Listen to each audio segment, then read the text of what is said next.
ವರ್ಷಕ್ಕೆ ವಯಸ್ಸಾಯ್ತದೆ, ಸಾಯುವಾಗ ಬೈತಾರೆ. ಹಿಂದಿನ ತಲೆಮಾರಲ್ಲಿ ಯಾರೋ ಆಸ್ಕಲ್ಗಳು ಪರಿಸರ ಬಿಡದೆ ಹಾಳು ಮಾಡ್ತಾರೆ. ನಾವು ರೋಗ ರುಜಿನಕ್ಕೆ ತುತ್ತಾಗಿ ಸಾಯ್ತಾ ಇದ್ದೀವಿ. ಅಂದರೆ ನಾವು ಭೂಮಿ ಮೇಲೆ ಇಲ್ಲದೇ ಇದ್ದರೂ ನಮಗೆ ಶಾಪ. ಇದಕ್ಕೆ ಏನು ಮಾಡಬೇಕು? ಏನು ಮಾಡ್ಬೋದು? ಯಾರ ಕಾರ್ಯಕ್ರಮ ಇದು? ಸರ್ಕಾರದ ಕಾರ್ಯಕ್ರಮ ಅಂತಂದರೆ ನಾವು ಬಹುಶಃ ಸ್ನೇಹಿತರು ಕ್ಷಮಿಸ್ಬೇಕು. ಅವರು ಕೊಟ್ಟಿರೋ ಲೆಕ್ಕದಲ್ಲಿ ಭೂಮಿಯೆಲ್ಲ ಮುಗಿದೋಗಿ ಒಂದು ಮೇಲೆ ಸತ್ಯ ಬೇಕಾಗಿ ಉಳಿದಿಲ್ಲ. ಯಾರ ಕಾರ್ಯಕ್ರಮ? ನಾನು ಸುಮಾರು 1000 ಉಪನ್ಯಾಸ ಕೊಟ್ಟಿದ್ದೀನಿ. ಮಕ್ಕಳಿಂದ ಹಿಡಿದು ದೊಡ್ಡವರವರೆಗೂ ನಾನು ಈ ಪ್ರಶ್ನೆ ಮಾಡ್ತೀನಿ. ನಮ್ಮದು ಕಾರ್ಯಕ್ರಮ, ಪರಿಸರ ನನ್ನದು. ನಾನು ಉಳಿಸಿದ್ರೆ ನನ್ನ ಮಗ ಉಳಿತಾನೆ, ನನ್ನ ಮಗ ಉಳಿಸಿದ್ರೆ ಮೊಮ್ಮಗ ಉಳಿತಾನೆ, ಮುಂದಿನ ಪೀಳಿಗೆ ಉಳಿಸುತ್ತೆ. ಏನು ಮಾಡ್ಬೋದು?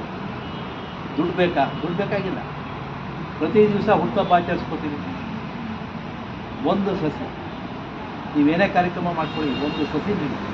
ನಾನು ನೆಡ್ತಾ ಇದ್ದೀನಿ. 30 ವರ್ಷದಿಂದ 34 ಸಸಿ ನೆಡ್ತಿದ್ದೀನಿ. ಬೇರೆಯವ್ರು ಕೂಡ ನೆಡ್ತಾ ಇದ್ದೀನಿ. ತಂದೆ ತಾಯಿ ಹೆಸರಲ್ಲಿ ನಿಮಗಾಗಿ ಜೀವನ ಕೊಟ್ಟಿದ್ದಾರೆ, ಆಸ್ತಿ ಕೊಟ್ಟಿದ್ದಾರೆ. ತಂದೆ ತಾಯಿ ಹೆಸರಲ್ಲಿ ನೆಡ್ಬೋದಲ್ವ? ಅವ್ರ ವಿವಾಹ ವಾರ್ಷಿಕೋತ್ಸವ ಒಂದು ಸತಿ ನೀಡಿ. ಮನೆ ಹಿರಿಯರು ಬದುಕಿದ್ರೆ ಅವ್ರ ಹೆಸರು ನಡಿ. ಇಲ್ಲ ಅವರು ದಿನ ಮಾಡ್ತೀವಿ, ದಿನ ಮಾಡಿ ಊಟ ಹೊಡೆದು ಅವ್ರಿಗೆ ತೃಪ್ತಿ ಆಗುವ ಊಟ ಹಾಕ್ತೀವಿ. ಒಂದು ಸಸಿ ನಡಿ ಅವ್ರ ಹೆಸರು. ಇದನ್ನು ಶಾಲಾ ಕಾಲೇಜು ಮಕ್ಕಳು ನನಗೆ ಫೋನ್ ಮಾಡಿ ಹೇಳ್ತಾರೆ, ಸರ್ ನಮ್ಮ ತಾತನ ಹೆಸರು ನೆಟ್ಟಿದ್ದೀವಿ, ಅಪ್ಪನ ಹೆಸರು ನೆಟ್ಟಿದ್ದೀವಿ. ಅಂದರೆ ಮಕ್ಕಳು ಮನಸ್ಸನ್ನು ಕನ್ವರ್ಟ್ ಮಾಡಬೇಕು. ಈಗ ನಾವು ಹೆಚ್ಚು ಕಡಿಮೆ ಈ ವಾತಾವರಣಕ್ಕೆ ನಾವು ಹೊಂದ್ಕೊಂಡು ಮಲಿನ ಆಗೋಗಿದ್ದೀವಿ, ನಮ್ಮ ಮನಸ್ಸುಗಳು ಮಲಿನ ಆಗಿದೆ. ಮುಂದಿನ ಪೀಳಿಗೆ ಒಳ್ಳೆಯ ಪರಿಸರ ಉಳಿಸ್ಬೇಕು ನನ್ನ ಆಸೆ. ಮನೆಯಲ್ಲೂ ಕೂಡ ನಮ್ಮ ಸ್ನೇಹಿತರು ಫೋನ್ ಮಾಡಿದ್ರು, ಹುಣಸೂರು ಶಾಲೆಯಲ್ಲಿ 100 ಸಸಿ ತೊಗೊಂಡೋಗಿ ನೆಟ್ಟೆ. 25 ಸಸಿನ ಅವ್ರು ಹಿರಿಯರ ಹೆಸರು ನೆಡ್ತೀನಿ ಅಂತ ಮಕ್ಕಳು ಮನೆಗೆ ತೊಗೊಂಡೋಗ್ತೀವಿ. ನಮ್ಮ ಮುಂದಿನ ಜನಾಂಗಕ್ಕೆ, ಭವಿಷ್ಯದ ಜನಾಂಗಕ್ಕೆ ಪರಿಸರದ ಬಗ್ಗೆ ಕಾಳಜಿ ಗೌರವ ಮಾಡಿದ್ರೆ ಬಹುಶಃ ನಾವು ಅವ್ರಿಗೆ ಕೊಡೋ ಅತ್ಯುತ್ತಮ ಉಡುಗೊರೆ.